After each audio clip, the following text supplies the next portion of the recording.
Welcome back to the Wandering Wind Church. I'm your digital video missionary, Gregory.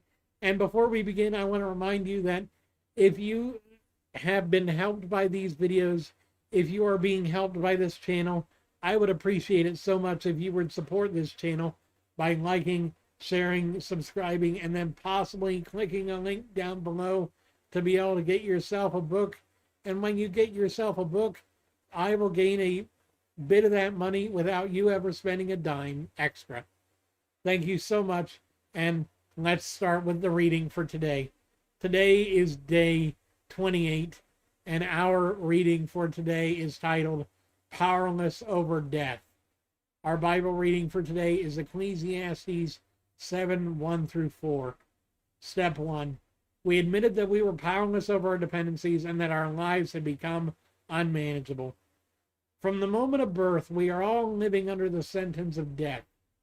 For some of us, there is the added burden of knowing we are going to die as a result of the previous risky behavior related to our addiction. Others of us realize that our addictions could kill us if they are not brought under control. We are all powerless over death. The understanding of this can actually be beneficial for us. King Solomon wisely noted, "The day you die is better than the day you are born. Better to spend your time at funerals than at parties.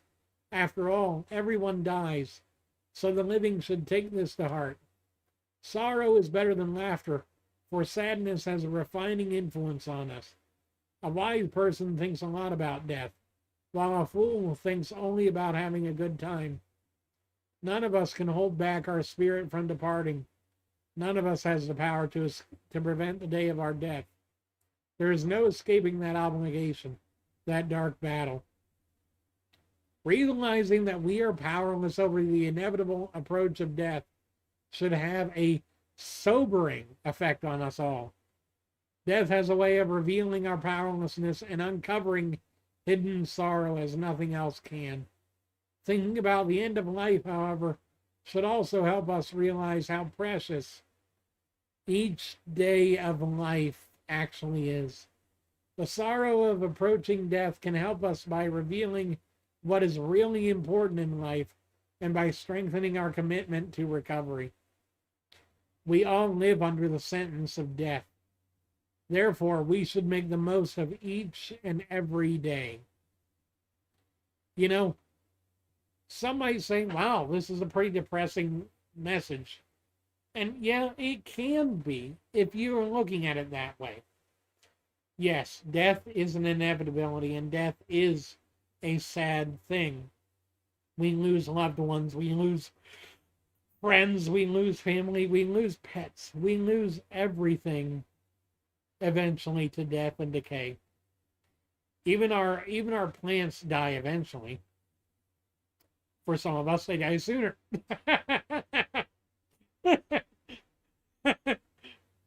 Bringing a bit of levity in helps us not to be as depressed about it.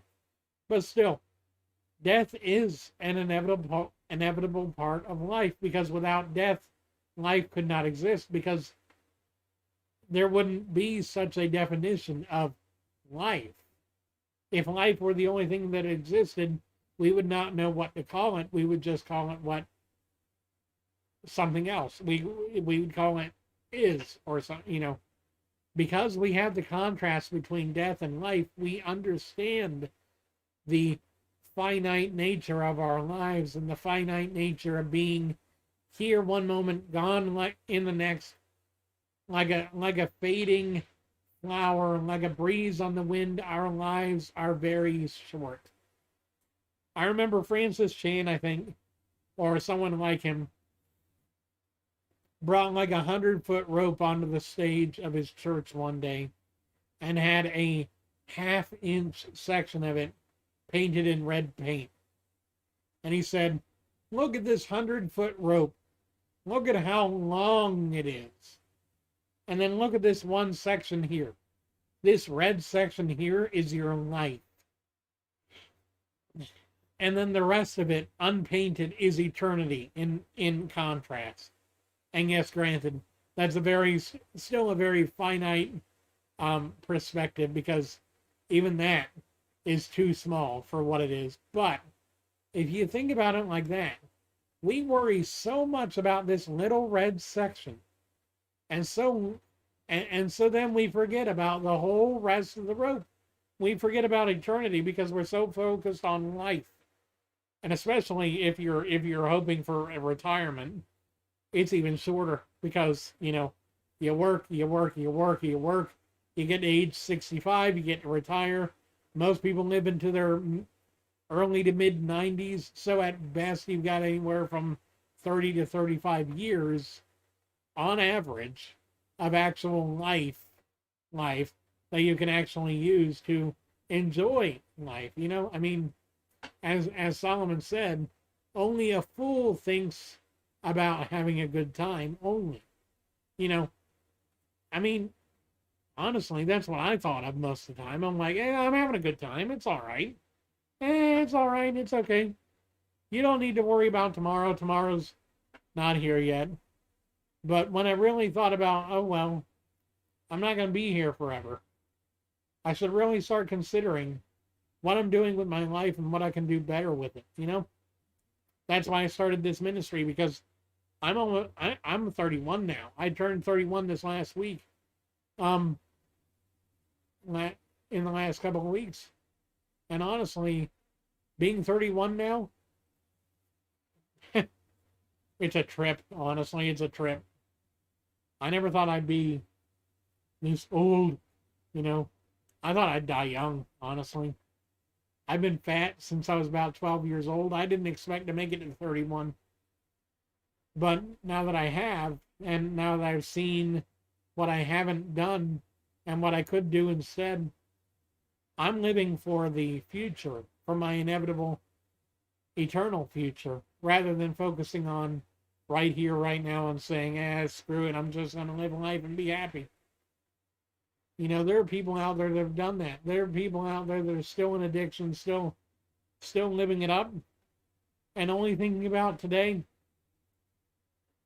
And we should pray for those people that they see the inevitable fate that they're moving toward, and that their fate doesn't have to be set in stone about after.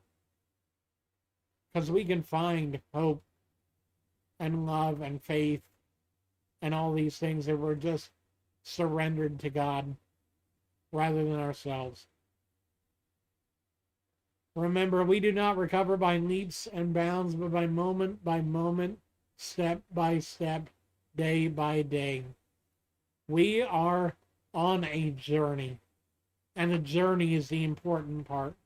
The destination is there, but the journey is where we learn. So remember that as you pray for me in my recovery, and I pray for you, remember that is not that we shouldn't rush through it, but rather we should take the moment to thank God for another day of sobriety and praise God for his power for tomorrow's sobriety. For it is with his power only that we are able to overcome. Thank you, and have a wonderful day. God bless you, and I will see you again soon, God willing.